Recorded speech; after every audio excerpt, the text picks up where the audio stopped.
My dad did 11 years in prison before I was born. My dad was a bank robber.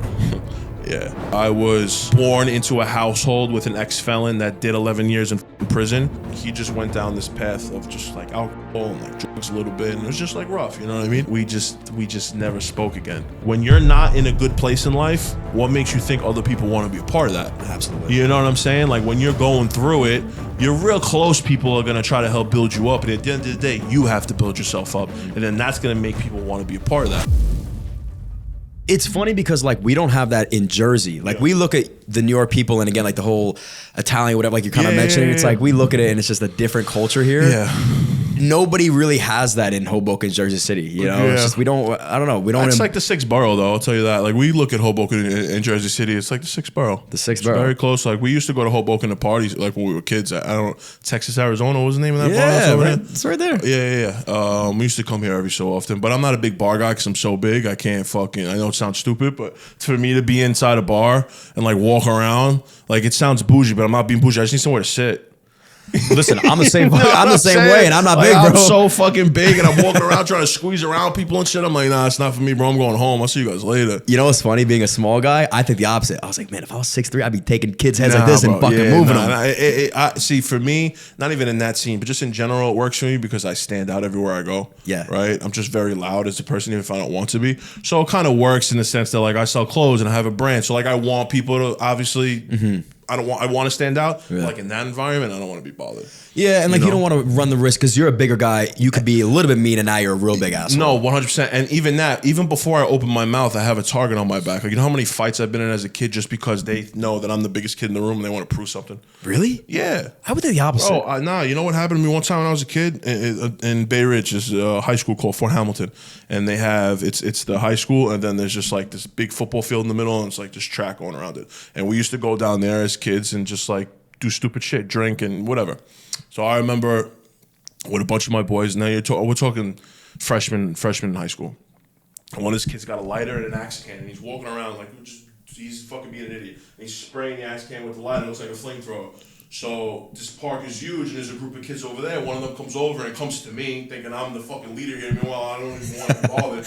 And he's like, "Yo, can you tell your boy to stop doing that?" I'm like, "Yeah, 100%. This kid's an idiot." So I tell him to stop doing that, and the kid goes, "Oh, what do you think? You run shit around here?" I'm like, "Bro, you just fucking asked me to like," and then he just swung on me. What? Yeah, bro. Like I jumped by like 3 kids. And I beat the shit out of all 3 of them. I believe you. Like, I don't even say that just like, you know what I'm saying? Like, and it was just crazy. And I'm just thinking to myself, like, wow, is this gonna happen forever? And that was really when my father was like, "Yo, we're gonna teach you really how to throw your hands, just to protect yourself." And then I fell in love with boxing, and it kind of just like snowballed from there. But really, it was never for sport. It was just like, "Yo, wow, you're probably gonna go places, and people are gonna judge you strictly." And mind you, I had no tattoos at the time. I'm just a big kid. Yeah. I always played a grade up in elementary school to everybody else. I was just always a bigger kid. And he's like, "Wow, you're probably gonna have a target on your back. Let's teach you how to protect yourself." And that's where that shit came from. How old are you at this point? That's got to be 14. Oh, you started boxing young. Yeah, and 14, 15 years old. Did you just train, or you actually fought? No, I fought in the amateurs. So I fought. So what happened was I get to high school and I played 2 years of high school basketball. Okay. And I tore my ACL sophomore year of high school. And when I started the recovery, I didn't realize that I probably could have boxed and played basketball at the same time. But I thought in my head, I'm like, wow, I got to pick one because now I'm going to run the risk of getting injured even worse if I'm doing both, you know? So I decided to go with the boxing instead of the basketball, which in hindsight, I kind of regret. I wish I played those last 2 years with my boys. I could have done both, but I didn't. And then I went to college. I was training with a professional trainer. During high school, my dad was training me. When I went to college, he was like, "Yo, I've taken you as far as I could take you. I need to get you in a real gym with a real trainer." So I would go to college, I would drive to the gym, and then after that year was over, the summer came. My dad was like, "Yo, listen, if you don't want to go to college anymore, like we understand. We're going to community college anyway. It was like $2,500 a semester." He was like, "Yo, we'll take that money, we'll put it into boxing for you. Let's do it for a year and see how it works." I think 3 months into that, I blew my knee out again. Oh, and I was just mentally never the same. It was like a mental thing, kind of. You know what I mean? Mm-hmm. It wasn't physical. I was just a meniscus. I could have came back, but I just never did. I never fought again after that. Why do you think? I don't know, dude. Number one, I tell people this all the time. You have to be an absolute machine to be a fighter. Like, from a discipline standpoint, sure. But from a mentality standpoint, Mike Tyson was my favorite fighter. I never hadn't had that mentality. I wasn't going in the ring to try to fucking kill you. Like, I don't want to fight for sport. You know what I'm saying? I really only started this just so I could protect myself. And I fell in love with it, and I became big, and I would have been easily marketable, big Italian kid. You know what I'm saying? The Italian stallion, this, yada, yada, whatever. Would have been a very easy marketing ploy, branding ploy. Would have been a nice cash grab. Would have won some fights, maybe lost a few. Like, I wasn't the best, but I was good, you know? And when I tore my knee up, mentally, I was just never the same. And it's just not something that I wanted to do anymore, you know? Like you said, the mindset of a real fighter is they're wired very differently, and when you're not wired like that, listen, if you played basketball but didn't love it, the risk is that you lose a game. The risk of you getting in a fight and you're not a fighter, you're getting really hurt. You could die. You could die. You know, and like, you don't play. We don't play. You don't play that shit, bro. You know what I'm saying? So and then I was in a stage in my life where I was like, fuck, I don't know what I'm gonna do. I dropped out of college. Yeah, you know what I mean? I'm like, fuck, what am I gonna do? And I had nothing. And then at war, kind of just fell into my lap a little bit. So what year are we at right now? So this is probably so at war, it's 2014. Right. Actually. So yeah, we're like 2000 and September 2013 going into like 2014. Okay. And what does that make? So I'm about 18 years old. So at this point, no college, you're done boxing. Yeah. You're at this like, what do I do moment, and you wanted to start the brand. So I'm in this what do I do moment. I'm delivering Mexican food in this hood spot by me. You know what I mean? And there's a kid in there, and he's got a hoodie on, and it says "At War, New York" on it, and he just made it. You know what I mean? I'm like, yo, what is that? And his father was working in the kitchen. He was like a busboy or something. He was younger than me by a couple years. I'm like, yo, what is that? He's like, oh, I just made these hoodies. I got this idea for a brand, yada yada. But he didn't have like any branding behind it. It was just a hoodie with like with this logo on it, the Uzi and our logo that we still use today. And I'm like, yo, wow, this shit is pretty cool. You need any help with it? And he was like, what do you mean? I'm like, oh, let's talk after work. I never woke up and was like, I want to fucking make a clothing brand. I want to be a part of this. I want to do creative shit. Like, I always liked clothes, but it was never something that I wanted to do. And we sat down, we talked about it. And I don't know what made me say it. I was like, yo, I'll go 50-50 with you on it. Because mind you, he didn't have a brand yet. He just made this hoodie and had a couple of them. And he was just selling them to people, like whoever. He was just wearing it around and let's see what happens, whatever. He was a young kid. He had to be 15 years old, 3 years younger than me. And slowly but surely, we started making clothes together. And he was a young kid. And about 2 or 3 years into it, he was like, yo, I don't really want to do this shit anymore. And I'm like, all right, well, now at this point, I'm like 20, 21. I still don't have anything. I'm like, I'm going to just keep doing this shit and roll with it and see what happens. He's like, all right. And I started doing it by myself. At this point, is there any success? No, we're selling shit out of, like, we don't have an LLC. I have no bank account. I'm really like, I have shit in my trunk. And I'm a delivery driver for now. I'm a delivery driver for this spot. I wound up leaving that spot to go to this Italian restaurant that I wound up working in for like 6 years of my life as a waiter. But I'm a delivery driver. So for me, it just was an extra way to make some money while I'm delivering. Okay. You know, I would wear it around. I was from a bunch of neighborhoods in South Brooklyn, so I was kind of like a popular kid. So everyone kind of knew me, and I stood out. You know what I mean? So whatever I was wearing, people were like, yo, what is that? And they would buy it because they liked me. And I was the cool kid. You know what I mean? Right. And it was just an easy way for me to make money. But we weren't like, wasn't doing profit and loss and making this and that. I was fucking paying cash for fucking 50 hats, selling them and putting them in my pocket and doing stupid shit as a kid that a kid would do. You know, it wasn't a business. Yeah. It was just a hobby to make extra money. I didn't know what the fuck I want to do. And then I went back to college twice for fashion. And that's when I realized that college wasn't for me. Because I went back to college for something that now I was really passionate about and I still didn't want to be there. Why? I don't know. It just wasn't like, I look back on it now. I wish, I'm not against college. I wish I went away to college. If I have kids going one day, I hope that they go away to college. You learn a lot about life, you learn how to grow up, you learn how to be a fucking man. But I don't know if because I didn't have the discipline or that I was lazy, probably somewhere along both of those things. A young kid, not really, you know what I'm saying? Yeah. Because I took a sewing class, I dropped out of it. I wish I never did that. If I knew how to sew now, it would help me a lot. Sure. You know, I took a photography class. I wound up finishing that, and that's probably why I'm actually a decent photographer. But I didn't take a graphic design course. I wish I did. I could save some money there right now if I did. Mm-hmm. So I tell kids all the time, "What are you doing?" "Oh, I'm in school." "What for?" "I don't know." Figure it out and enjoy it now. Mm-hmm. Right? Because you're still super young. If you go to college from 18 to 22, when you get out of 22, you still don't realize how young you are. Society makes it seem like, oh, you're 22 years old. You're such a grown fucking adult. You need to know what you want to do with your life. Like, nah, bro, it's not true. You are super young. You were just legally allowed to drink a year ago. You know what I mean? You don't really realize it. So I wish that I paid a little bit more attention, but I didn't. I feel younger at 28 than I did at 22. That's amazing. I remember being 22, like, what do I do now? Yeah. I'm a grown ass man. I have no fucking clue. What do I want to do with my life? Did you go to college? Yeah. Went to college, Rowan University down in South Jersey. Oh, okay. So you didn't go away though? Did you dorm? So I dormed for a little. I bounced around colleges. I dormed for a little bit. I had an ed tech startup my senior year. So to save cash, I commuted from home, which is like 2 hours away. So I had all my classes on one day, drove down, and I was selling at the school. So I was at a different campus every week.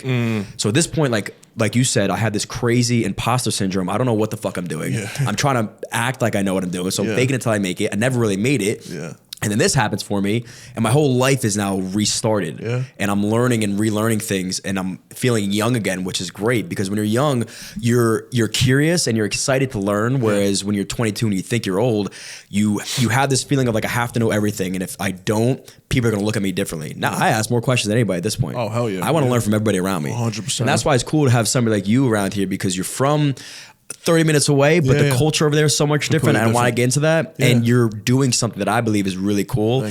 And I heard online, your whole journey about you started 2014, like you mentioned, it took you literally 4 years and you reached a point where you're like, I'm done. You know, if this job doesn't work, I'm over it. And that was kind of God saying, all right, you know what? I'm going to bless you with one thing to see how much you really like it. So talk us through that whole story. Yeah, that's bro, I get like a little emotional thinking about it because bro, I was working with that kid for 4 years, and this is also around. So 2018 comes around, and I'm not a graphic designer, but like I'm putting things together, and I'm working with graphic designers. That one of the most important parts to being a creative director, but not a graphic designer, is that you have to work with people that can like hop into your brain, see it, and then create it. Sure. Right.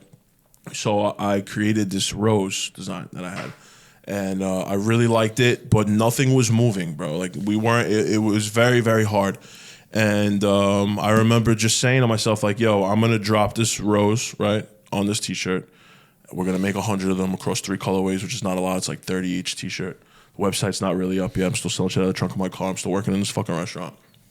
And if these don't sell, like it's not feasible for me to keep this shit going. Like I'm not making any money. I'm enjoying it, but like I'm not making any money."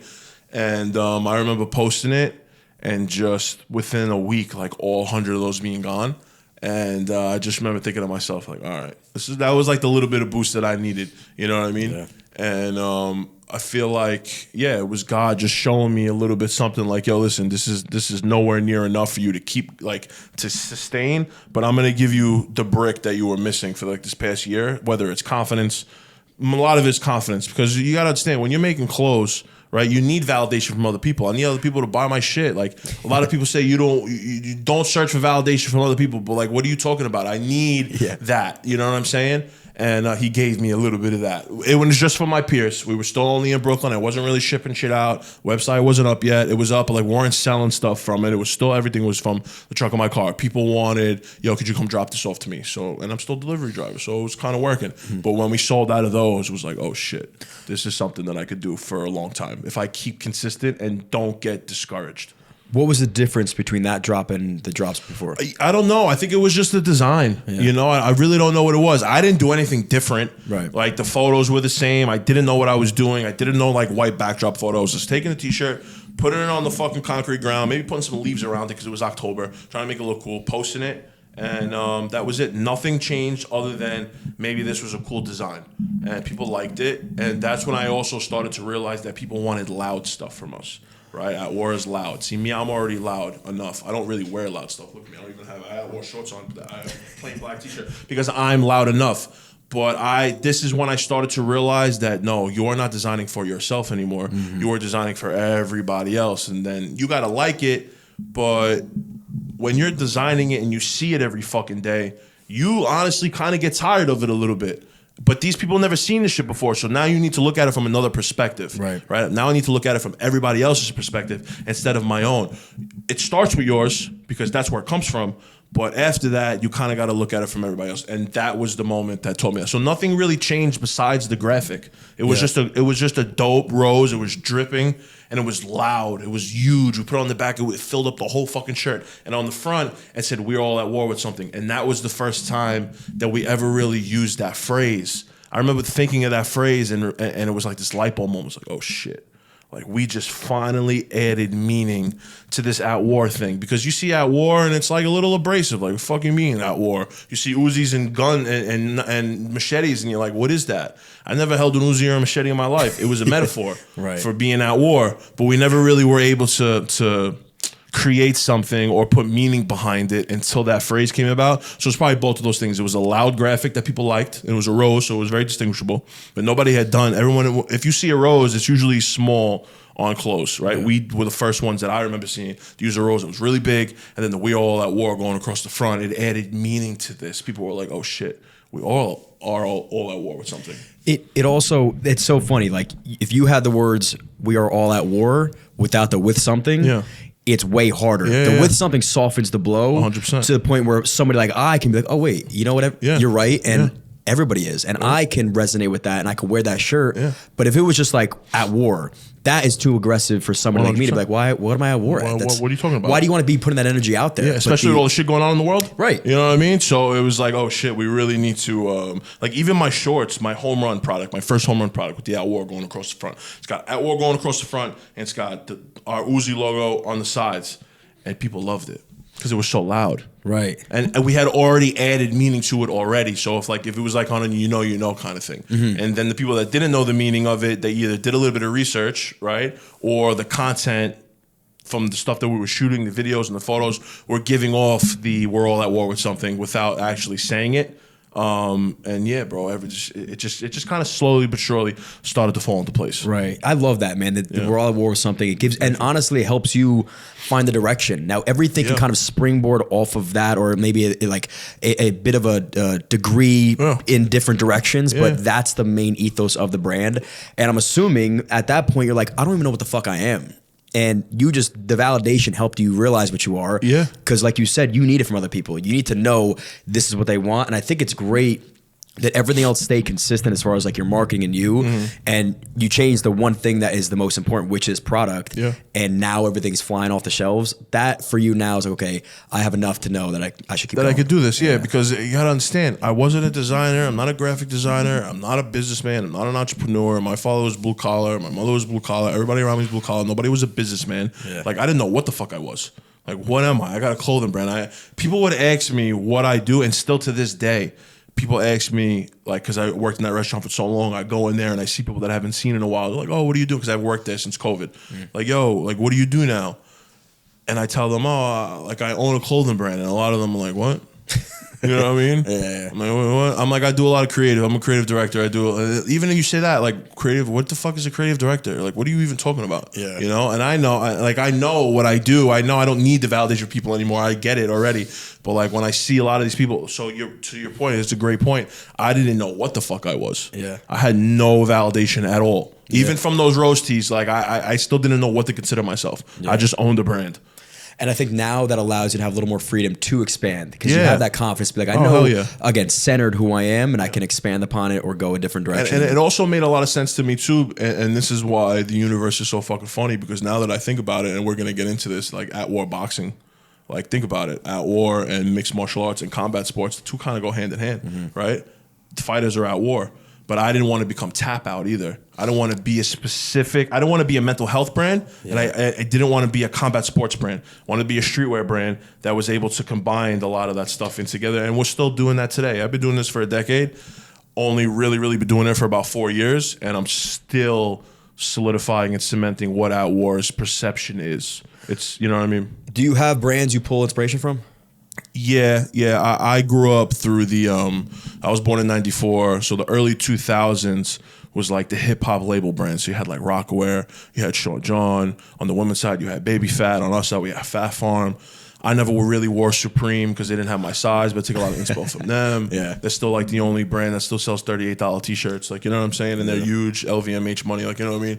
Diamond Supply, Stussy, Pink Dolphin, Black Scale, Obey, like real OG streetwear brands that it makes me sad because a lot of them don't even really rock out anymore the way that they used to. You can see the landscape of fashion and streetwear in general is changing a little bit. Kith, obviously, but I don't consider them streetwear. They're more like contemporary menswear. Ame Leon, There's a lot, and then I even got brands like Six Shot, like my boy. You know, he's my man. You know what I mean? That I take a lot of inspo from. So I mean, I take a lot of inspo from different places. I don't want to be categorized as streetwear has no definition. Yeah, that's the most beautiful part about it. It started in the '80s with surfwear and skatewear, and then it developed through hip hop and through sportswear, Jordan and Nike and Adidas and shit like that. So I take inspo from a lot of places, but I don't want to be defined as like one specific thing. No, but nobody from the deeper meaning standpoint did you pull inspiration from? No. See, that was the thing I think that separated us from a lot of other brands. I think that we had this real deeper meaning to us that for the most part, not a lot of other brands had. Like Kith has it in the sense that like Kith is really kith and kin. So it's just all about like friends and family is his thing. And that's really where I started to realize that community was really important.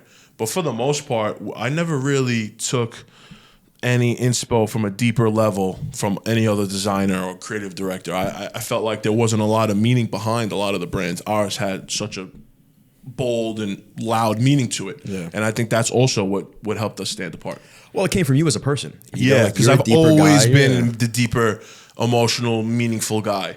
You know what I mean? And to be able to, that's why, the universe and God is funny, bro. Because again, I didn't wake up one day and say I wanted to create clothes. The universe and God knew that boxing probably wasn't for me, right? But that I also was going to find what was for me, and I didn't find it. It just came to me, Yeah. And that's just my medium right now. The podcast is like we even talk about with the journey all the time.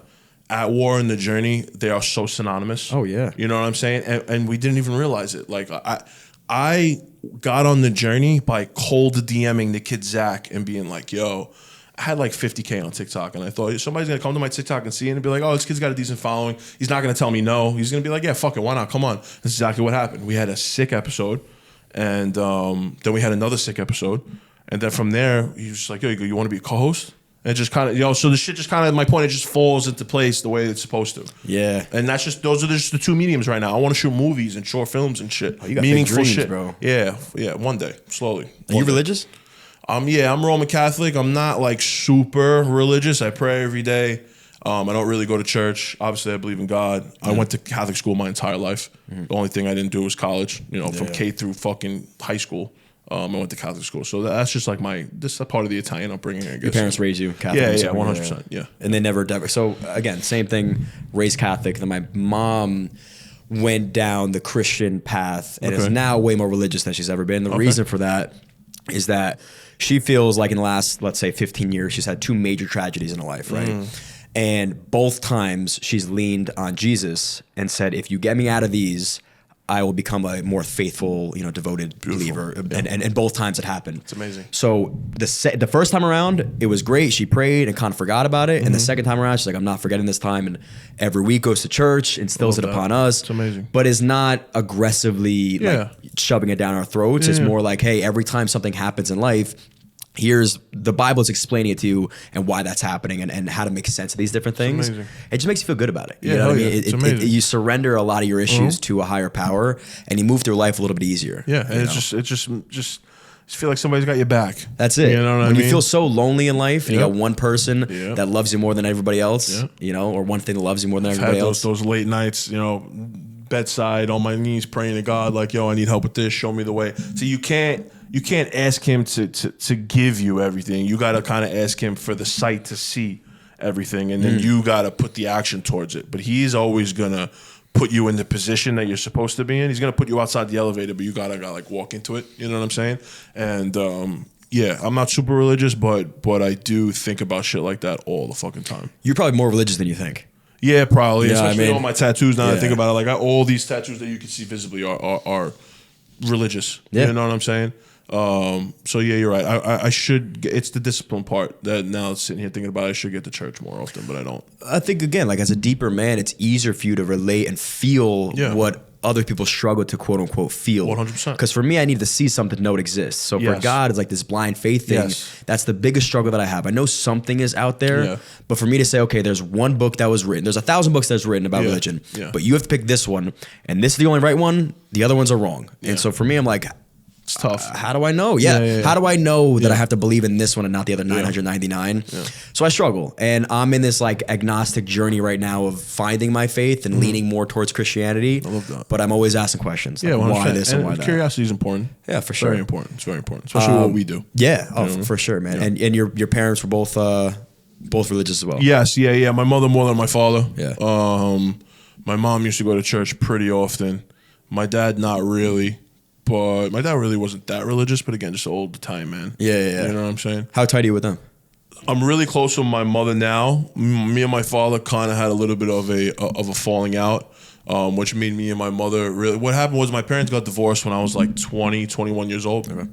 And my dad did 11 years in prison before I was born. So he was away in federal prison from 79 to 90. My dad was a bank robber. Yeah. So from 79 to 90, he was in prison, and then he got out. He knew my mother this entire time. They actually got married while he was in prison, and then had another ceremony when he got out. But I was born in 94, so he wasn't away when I was born, but I was born into a household with an ex-felon that did 11 years in fucking prison. So it was a different kind of household. In the sense that like the lights were always out early. He didn't like bright light. He would go to sleep early, and he became a construction worker. He was on the straight path once he got home. Gotcha. Never did anything after that. Mm-hmm. But he was a boxer, and we were just very close. He was a big car guy, and we were just really close for the first 20 years of my life. And then shit happens, bro. My parents got divorced, and he just went down this path of just like alcohol and like drugs a little bit, and it was just like rough, you know what I mean? Mm-hmm. And he just wasn't helping himself either, though. It got to the point where there was nothing that I could do anymore. Like he needed to go and do shit for himself, and he wasn't. Mm-hmm. And I was like, well, I'm not going to be a part of what you're killing yourself, right? Yeah. And I can't be a part of this. And if you're not going to be, and anybody that's dealt with somebody that's an addict kind of knows that struggle, because they don't really realize it in the moment that what they're doing, especially to the people around them. And he almost died in it had to be like 2022, because he had just fucking killed his body so much that he wound up getting COVID, and he was just in a coma for a really long time. And I would obviously go see him, but we weren't speaking. But I would go see him, and then when he finally got better, we just never spoke again.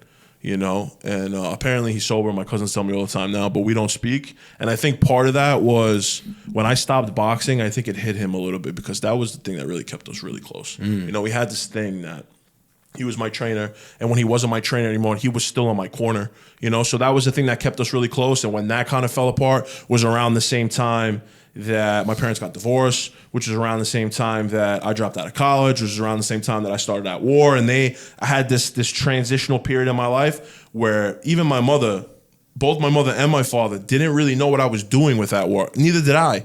You know what I'm saying? So they were like, what the fuck are you doing? Yeah. You dropped out of college to be a fighter. You stopped fighting. You didn't go back to college, but you started a clothing brand. Like, this is never going to work. What the fuck are you doing?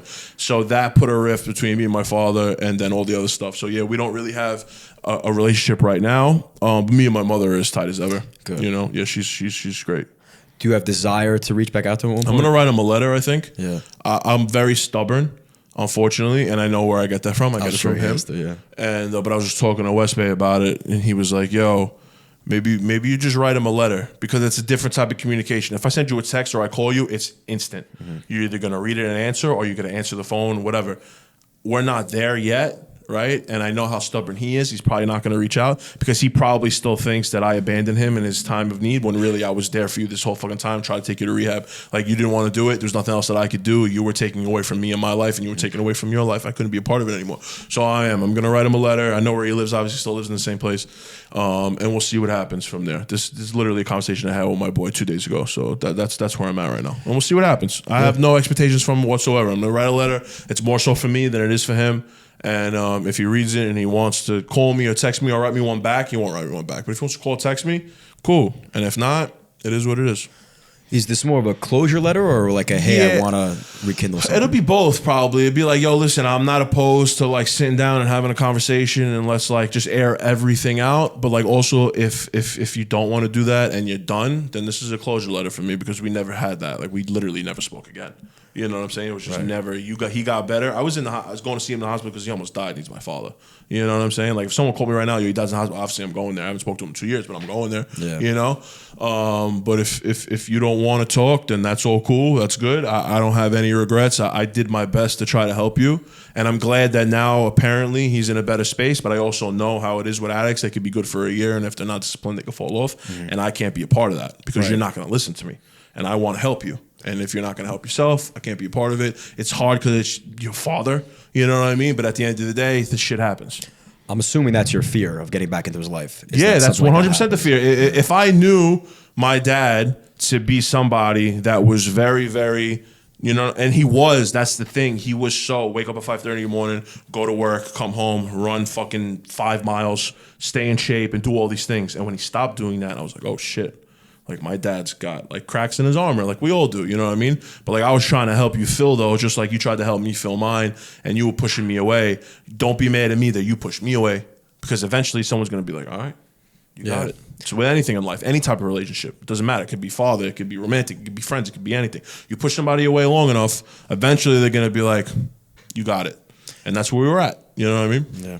It's almost like his old self, that's what he taught you. Yeah, you know what I mean? bro. To push people away like that's that. That's what I'm telling people. I'm like, where do you think I got my stubbornness from? I got to be the one to drop it? Right. We could both drop it. Yeah. You know what I'm saying? It's like when two people have guns pointed to each other and they put them down at the same time and said, no, you put it down first.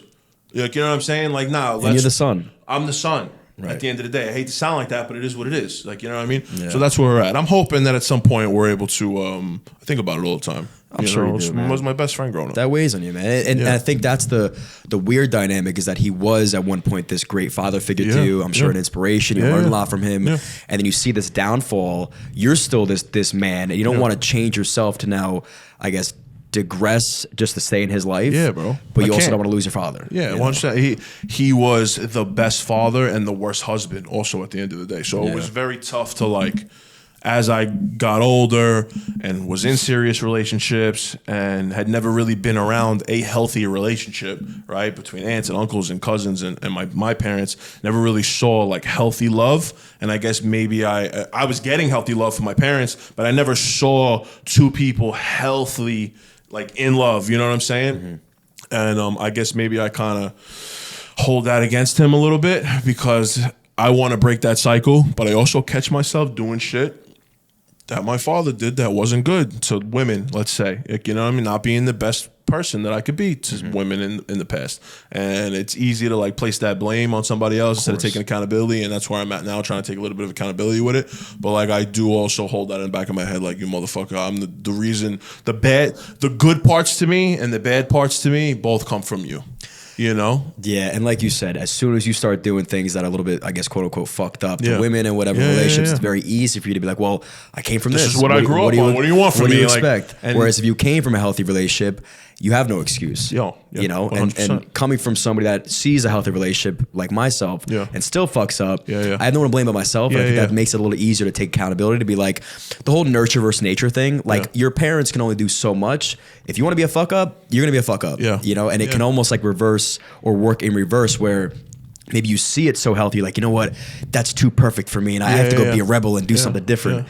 Or you could be like you and say, I know what I don't want because I've seen whatever you've seen and I want to have something better. And I've done the wrong things before and I want to break that cycle and have a healthy marriage and kids and just, like, be that family man. You know what I'm saying? Not that my dad wasn't the family man, because, again, it's very weird. He was the greatest father, right? But like, just not a good husband. And it's just weird to see the dynamic between two. I'm sure a lot of people can relate with that. You know, it's tough. It's tough. It's not easy to be either of those things. A good father and a good husband, it's tough. Nobody's perfect. But, like, just from my perspective, from what I've seen, it's hard to be a good guy to women when you've grown up around some toxic shit before. You know what I mean? You kind of break out of it a little bit. And that's where I'm at now, being 30 years old. It's quite confusing. You're like, it is. I love you. I love my mom. You're great to me. Why can't you be great to her? You know? So it was tough. And I'm sure that I hold that in the back of my head against them too a little bit. You know, it's something that we'll talk about when the time comes. That's it, man. And you seem very mature. You seem ready. If he's ready to, like you said, drop the guns down and you're making the first step, which I think is a great. I'm going to send it's an accomplishment for you. You should feel very proud of yourself. You've been doing and we'll see what happens from it. I've learned to not really have expectations in life. Expectations are really where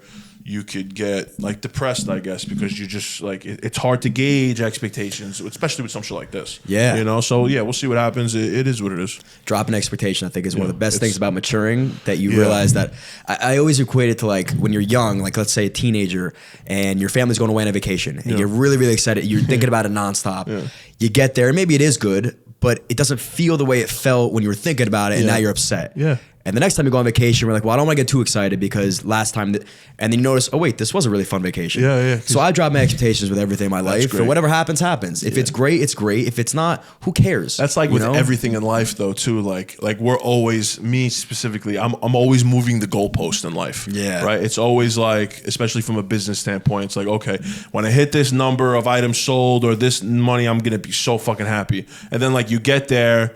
And you were already kind of there mentally because you were thinking about it, but then when you actually get there, you're like, all right, well, like now what? Like now what's next? I felt this way for months now because I've already been there mentally. Yeah. So it's like fuck. So that's a great way to put it, especially as a kid on vacation, because when you just like don't think about it and let it happen, you just get to enjoy the moment. Yeah. But not realizing you were just living in that moment in your head for 3 months when you were looking forward to that vacation. So just don't look forward to anything. Just one day at a time. Which seems like dreary, but it's not. Like that's a beautiful thing because when things then beat your expectations, that's a beautiful feeling. Yeah, it's the when best. Something happens, quote unquote, out of nowhere, you're like, wow, this is way better than expected. Yeah. Now you're living on cloud 9. Yeah, it's amazing. And that's how you should be kind of very stoic in your life. And if it goes well, it does. Yeah. This translates actually really well into a quote that you said that I wanted to just re-say for the audience here. So you had a video and I prefaced, if you chase butterflies, they'll fly away. But the moment you create a beautiful garden, the butterflies will come to you. I've chased people. I've chased ideas. I've been mediocre my whole life because I was constantly chasing things. The moment I stepped back and fell into myself was the moment that everything that was for me came to me. Yeah. Yeah, that's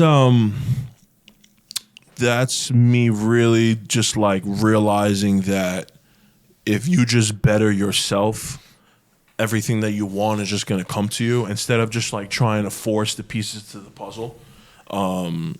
It's self-explanatory in the sense that like I was going through a phase in my life where I wasn't like the main focus of my life. Like selfishness is important sometimes, right? I'm a very selfless person. I always really put everybody else ahead of me. But when I started to realize that you can't pour into other people's cups from your cup if there's nothing in your cup, you know, that pouring into cup and letting it overflow into everybody else is so cliche, but it's so true. And I remember when I realized that. See, and the other thing about that quote is realizing that it's true. It's different to try to like put it into effect because it takes time. Yeah. You know what I'm saying? This is not something that you could realize one night and then the next day be like, okay, I'm going to go to the gym today and I'm going to focus on myself and like, okay, I did it. Like now you got to do that every fucking day. Like we were just talking about, you got to be locked in every fucking day. And it's tough. It's tough. But that quote changed my life. I read it somewhere and I paraphrased it myself when I said that shit. And it was really, really fucking important. I think the hardest part of this quote is the falling into yourself. Because sometimes you don't even know what that looks like. 100%. You don't know who you are. You don't know who you are. I didn't know who you are. I didn't know who I was for the longest. But that's like, and then when I said that shit and I watched it over and I heard it, I started to realize, okay, wow, like I said, I didn't wake up one day and say I want to make clothes. That shit just happened. Right. I didn't wake up one day and say I'm going to start a pod. I didn't start a pod. I got integrated into one and that shit just happened. Like who knows what's going to happen again from here. Like I just said before, I want to write short film, but it's just not something that I'm doing right now. But eventually at some point that shit will probably just like fall into place and happen. Yeah. You know, so as long as you're doing what you know that you need to do to get to where you want to go, stop focusing on where you want to go and start focusing on where you're at. You know, and then from there, everything else is just kind of fall into place a little bit because it's also, and this is just to like from the relationship standpoint, whether it's friends or it's romantic, it's like when you're not in a good place in life, what makes you think other people want to be a part of that? Absolutely. You know what I'm saying? Like when you're going through it, your real close people are going to try to help build you up. And at the end of the day, you have to build yourself up. Mm-hmm. And then that's going to make people want to be a part of that. But when you're just like being down and shit on yourself, nobody wants to be a part of that shit. Nobody wants to be with you. Nobody wants to be around you. Why? You know, because you're not snapping out of it. And it's the same thing that happened with my father and me. I think I'm like, yo, I tried to help you for as much as you can, but you didn't, so I had to take a step back. That's going to happen everywhere else, too. Mm-hmm. Like, it doesn't have to be with drugs and alcohol. It could just be with you just being down and depressed and sad and loathing and feeling bad for yourself, that's not going to get you anywhere. Right. You know? So that's really where that quote came from. Yeah. No, I love that, man. And like, just like your at work quote, everybody can relate to that. It looks different for everybody, you know, what falling into yourself really is. Yeah. But taking some time, and especially nowadays, it's hard with all this noise, but just to be alone and not hear anything but your own thoughts. And speaking to God or whatever higher power you believe in, to truly learn, if I didn't have my phone and I didn't have all these different external things, what would make me happy? What do I actually want to be doing in this very moment? And if the answer is like, okay, it's what I've been doing, great. If it's not, go do more of that. Yeah, you know, there's no reason why you can't. Social media is super bittersweet when it comes to shit like that, especially in the shit that we do. Because again, that's where I make most of my money. I sell clothes and push the pod and shit like that. And I catch myself just aimlessly scrolling.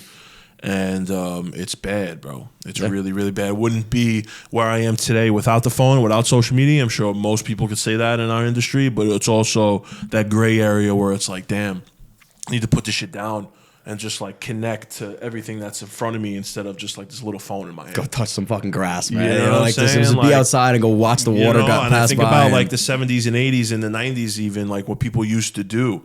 Like how did you live without this phone in your hand? And people did it, and it was amazing. Grandparents did them. You know what I'm saying? So I can only imagine, bro. And yeah, it's fucking the world up. It's helping the world, but it's also fucking the world up at the same time. It is, and that's actually helping me on a lighter note. So my grandparents are from Brooklyn. Okay. So you're from South Brooklyn, correct? Yes. Yeah. I want you to paint the picture of what South Brooklyn looks like or looked like when you were growing up. Oh, man. Is it like the movies make it out to be? Yeah, bro. Like play Manhunt and block parties. and bro, I remember I would be 6 years old walking to the bagel store like around the block. No phone, no nothing. My mother I lived in an apartment building in Bay Ridge. I walked to Bagel Boy 2 blocks away. And just tell me what to get. Give me fucking $10, go get it, and come back. No phone, can't contact. Like, I can't even imagine having a kid and doing that now. You know what I mean? Yeah. But yeah, for the most part, it was. You go watch like Saturday Night Fever and shit, John Travolta and Bensonhurst, and it's exactly what you thought it was, and it slowly but surely stopped being that. Oh, really? Well, not really. South Brooklyn's changed a little bit. But like this is the way the Brooklyn is, and I mean no offense to anybody that's like, you got the Williamsburgs, right? You got the Sabinos and the Roccos from Williamsburg, and they're legitimate Brooklyn guys. You know what I mean? Yeah. Those fake Italians out there. Their families came from Italy, bought buildings in Williamsburg because it was cheap then, and built their family there. But now you go there, and it's the hipsters, and it's the transplants, and you know what I'm saying? And it's because it's close to the city. So what happens is it goes Williamsburg, and then it goes like this. It's like Red Hook, right? So they started in Williamsburg because it was close to the city, and then when they congregated there, it starts to go like this, right? We haven't got to South Brooklyn yet. Good. You know what I'm saying? It kind of like stopped in like Carroll Gardens. You know what I'm saying? Not really in Bay Ridge, sort of Park Slope, not Coney Island, not Bensonhurst. Like there's no transplants there. So in the sense, South Brooklyn still has that authentic feel to it. But also, if you're not from New York, you're not coming to New York and staying in a hotel in South Brooklyn. You're probably never going to come here. Right. You know what I'm saying? Yeah. So it's weird, but we like it, and we talk about it all the time. They're building Coney Island up. 20 years from now, Coney Island is going to look like Williamsburg probably. But for now, it still feels authentic. It does, right? You know? It feels like one of those places that just like didn't age at all. Yeah, it's great. You're back in the 50s when you go over there. It's great. And my friends make fun of me all the time because we didn't grow up saying South Brooklyn. Actually, technically, and if Mo Mozzarella was here right now, he'd fucking hit me in the head with a semolina because back then they used to call Carroll Gardens South Brooklyn because it was south of Williamsburg. Okay. Right? And my father grew up in Carroll Gardens, then in Dyker Heights. They used to call that South Brooklyn. Coney Island is actually the most fucking southern tip of Brooklyn. Right. It's like this. Coney Island's right here. Yeah. This shit is over here. It's not really south. It's like fucking southwest. You know what I mean? So my friends make fun of me all the time because I'm really on this big South Brooklyn kick. Like I'm really trying to build. See, this is what I noticed. Not to go off on a tangent, but I see dudes like Ronnie from Kith and Teddy from Ame and Greg Una, Jewelry, and they're all from Queens. And they just stick together. You know what I'm saying? And they're in their like 40s now, and they've really put the legwork in, and they're really in the primes of their careers. And I want South Brooklyn to be that next wave. Like I'm 30. Like this shit takes a while. You know what I'm saying? Yeah. By the time I get to 40, I want my group of people to be like that group of people, but they're from Queens. So I'm really pushing the South Brooklyn thing right now. Okay, you know? But Brooklyn in general, but I'm really pushing the South Brooklyn thing because of where I'm from. But technically, you're not South. Like people would say that you're not South Brooklyn. Nah, like Southwest. The old timers would be like, nah, like you ain't South Brooklyn. It's not an argument geographically. Like this is fucking South Brooklyn. You know what I'm saying? Like what the fuck are you talking about? But the old timers, right? And shout out to all of them. I love you, Moments L. If you see this, I love you, and I gotta give them a call when I get out of here. They call that South Brooklyn. Like, that's not South Brooklyn. We can argue about it. I want to argue about it with them on camera. I think it would be hilarious. Yeah. But all the old timers would kick me in my ass. That's you know so what I'm funny, saying? Man. Yeah. Again, watching it, I appreciate the actual culture of, because I got grandparents that are from there, and you guys sound the same. You know where they're from? Where are they from? They from like the Bentonhurst area? Oh old my school God, Italian? I wish I can call her right now. I should call her right now. If my phone was here, I would call her. What'd you say, Bentonhurst? Yeah, I think that's what I'm there. assuming. It's got to be Bay Ridge, Bentonhurst, Dyker Heights. So for her 80th birthday, we actually took my whole family, cousins, a bus tour of all Brooklyn. So we went pastry shops, Spumoni Gardens, and Coney Island. We did the whole thing. We went to the block that my grandparents met, the corner they met on when they were 13 years old. Yeah, like just it felt so good being. We traveled back in time to where they used to grow up. Oh man, I wish I remembered. That's the candy shop. It's got to be around there. It's got to be around there because you said Spumoni Gardens. That's L&B. That's Bentonhurst, Coney Island. It has to be around that area, South Brooklyn. Well, speaking of Spumoni, I want to know the best pizza in Brooklyn. Oh man, the best pizza in Brooklyn, bro. DeFara on Avenue J. Right, it's got to be. That's a regular slice. Okay. Right. I love L&B, right? I did a video about L&B not too long ago, and not a lot of people know that L&B's got a great regular slice. Everybody goes there for their fucking square. Yeah. But I blew smoke up this regular slice. I was kind of just like baiting people. I love the regular slice. I know it's not the best in Brooklyn, but I love it, and people would just attack me in the comments. I would go DeFara for anything that you want. Doesn't matter, but the regular is amazing. I would go L&B for the square. I like Pizza D'Amore for the square. I love La Villa. I grew up in La Villa. I worked in La Villa for fucking 5-6 years. Off the top of my head, that's where I'll go. The Industry is good. J&V and Bentonhurst is good. Nobody's gonna say that. That's where I would go. My favorite's not even in Brooklyn. It's in Queens. It's New Park. New Park has got the best regular slice in the world. In the world. And you know what? I'm going to say something crazy right now. I was just in Italy for my best friend's wedding with all my other best friends. And we came home and just saw grown up Italian talk about this. And I mean this from the bottom of my heart. The pizza in New York is better than the pizza in Italy. Easy money. Bro, it's easy, bro. I'm telling you, it's so easy. Really? It's the easiest. It's everything else, yeah, cool, no doubt. And I get it. The vegetables out there are different because I didn't know this, but like there's volcanic soil in Italy, so like the vegetables are just much better. But the pizza, bro, like I'd rather have New York pizza, bro. Honestly, I was gonna ask you a second question, which was gonna be who has better pizza, New Jersey or New York? New York. But you already answered the question. But you know what? You guys, and he's from fucking Brooklyn, so Brooklyn Square. Yeah, they have really good fucking pizza. Yeah. But I don't think I've ever eaten pizza in Jersey, bro. We have to change that. You know Let's say Tuesday. Like where? Give me plug some of them in just so I can kind of. Again, I'm a big Neapolitan style pizza guy. Yeah. So 2 spots around here. One is Apulia, and then one is Raza. Raza, I think, is known as like the best Neapolitan style pizza in the area. Oh wow. Okay. So if you have time, what? Mixed, no? What? Isn't like mixed kind of half Neapolitan, half New York? Listen, everything's inspired by and they have different like influences, but. Yeah, maybe if you have time after this, we have to grab a slice. Yeah, I grab but there's some good spots. I just had Sally Slices on the podcast. Okay. And he talked about how Jersey pizza is better than New York pizza, and people are up in arms. People that say fucking Connecticut's pizza is better, and I've never had it. How about this? I was in New Haven, and I got Sally's. And I sat there and I said, good pizza. Yeah. Is it better than New Jersey, New York? No. If I wasn't from this area, I would say, that's the best pizza I've ever had in my life. Yeah. Really thin crust. The sauce was really sweet. Oh, I like that. And I do too, but I was like, that's not. But like, it was very sweet and very garlicky at the same time. Yeah, so it's just different. Didn't do it for me. This does it for me around here. Yeah. Great slice, but I take New Jersey, New York pizza. I gotta try some more. Yeah, New Jersey pizza. we'll have. It's like 2 hours away from here, but you got to make it out there. I'll get out there. I mean, I've been to Connecticut, but I've just never had that pizza. Just because, bro, listen, like. Even in Italy, like you're in Italy, so when in Rome, do as the Romans do. We're having pizza, we eating and shit. But I'm just like, I'm good with New York pizza for the rest of my life. That's so funny. Like, I'm good. I can be so biased. Funny, this is super South Brooklyn kid. I don't care. It is what it is. I love the pizza from where I'm from. I'm good on it. Best pastry shop in Brooklyn. Oh, it's Villa Botte probably. Villabate or Aliota. Villabate, I would say 18th Avenue, Bensonhurst. Yeah, okay. they just you walk in there and you're just like, wow, this place is fuck. Going there around Christmas time and you're just like, holy shit. Yeah, you know what I'm saying? It's amazing. We got to go then. Off the top of my head, that's where I would say those two. Aliota's good too. I'm pretty sure I'm drawing a blank, but I think Aliota's Avenue N. But you go to Villabate. Okay, Villabate. Where is Fortunato? Is that in the Bronx? I think yes. Where's Sabino and Morocco live right now? Where do they film out of? Williamsburg. They do. Okay. Yeah. Because I went to from what I know from the last. Yeah. Because I went. I get the Bronx and Brooklyn mixed up. Yeah, but I was there. And that was they make everything the marzipan. They make everything into like little marzipan stuff. So fucking good, bro. Yeah, they do a really good. Yeah, have you been there, Fortunato's? No. With Biagio? Oh, you love him. No, Big dude again. Yeah. No, Takes care of you. I've never really spent much time in the Bronx at all. Really?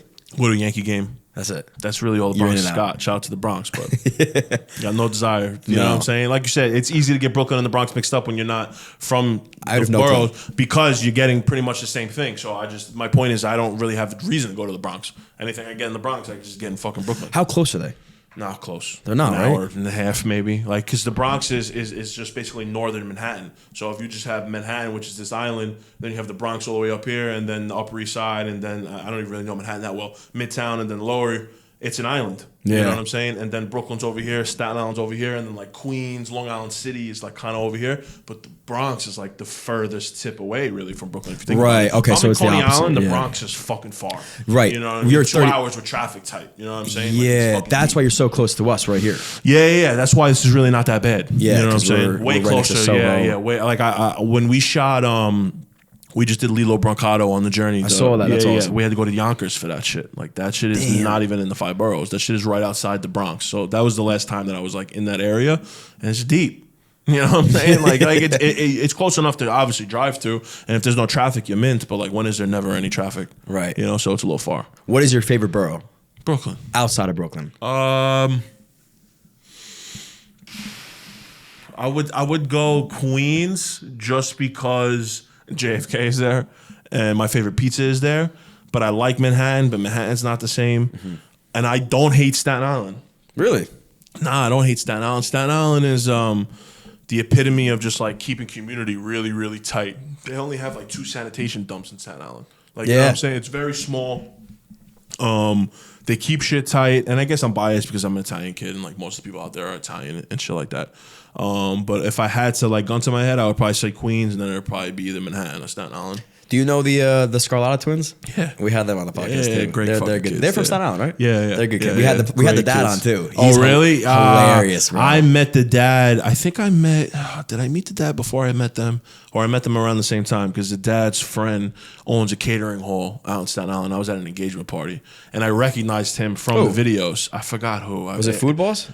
Yeah, actually, it might be Ariana's. Yeah. I don't remember what catering because there's 2 of them and I get the names mixed up. I know they worked together. Yeah. So then it probably was that, and that's when I saw him and I'm like, yo, listen, I know you probably get this a lot and I don't want to be annoying, so I'm gonna keep this quick. But I love watching your fucking videos with your sons. He's a funny guy, man. And I'm like, I know you said no. So then I did know them, and he's the best, bro. And watching him like kind of blow up a little bit, it's really funny, really fucking cool. It's really really dope because he hasn't changed a bit. No, not even a little bit. From what I know, you know what I'm saying? Yeah, he and his videos are the best. And just see the thing about them is just so authentic.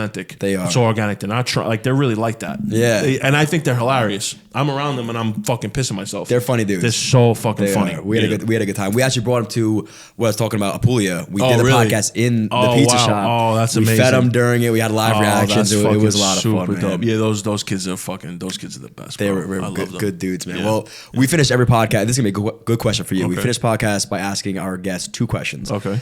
In your life, not related to anything specific, what has been the lowest of your low? And let's follow it up with what's been your highest of your highs. Oh, wow. What has been the lowest, bro? Honestly, the lowest that I probably had ever been was probably around that time that I was talking before. I was 20, 21, 22 years old.